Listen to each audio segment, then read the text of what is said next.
This video will cover acute myeloid leukemia with minimal differentiation. Okay, let's anchor ourselves. If you notice, this character here has this motivational quote about being a minimalist, even though he doesn't seem to be doing a great job at that. Additionally, he has a large amulet on his desk. The amulet is, of course, our representation for AML because the word amulet can easily be shortened to AML, and the minimalist quote represents minimal differentiation. Now that we're anchored, let's move on. In this AML, the blasts have agranular cytoplasm that lacks cytochemical evidence of myeloid differentiation, meaning that less than 3% of blasts stain with MPO. Let's put this together so that it's easy to remember. This guy is a parole officer, and parole officers are often referred to as POs.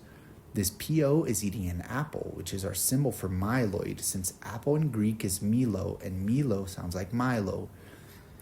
And look at this shirt. It says no blasts. Put this all together and we'll remember that the blast shouldn't stain with MPO.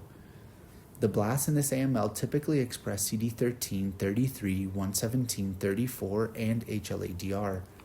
I've never seen the movie, but apparently it's iconic, and it's a good way for us to remember CD13 since this movie is called Friday the 13th.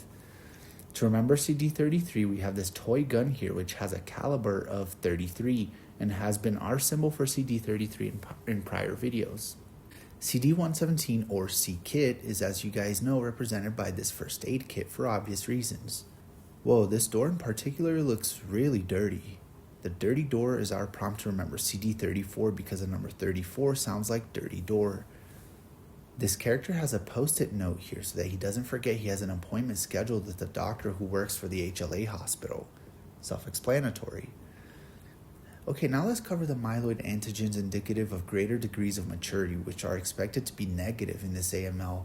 Those are CD14, 15, and 11B. You guys remember that our symbol for the number 14 is a fortune chest, since fortune sounds like 14. But since this guy is only daydreaming about a fortune, we'll remember that CD14 is negative.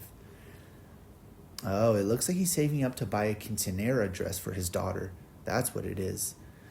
Well, since he doesn't have the dress yet, we'll remember negative CD15. And remember, guys, that quince in Spanish is 15. As a Latino, I hope you don't disappoint me in that one. We've used a character wearing a leather bonnet in other videos to remember CD11B because the word leather sounds similar to 11 and the word bonnet starts with a B. But notice how he's not wearing the bonnet. This is to help us remember, of course, negative CD11B. Last thing to remember is that prognosis in this AML is generally poor, and this is represented by, well, our character just not being too happy in this scene.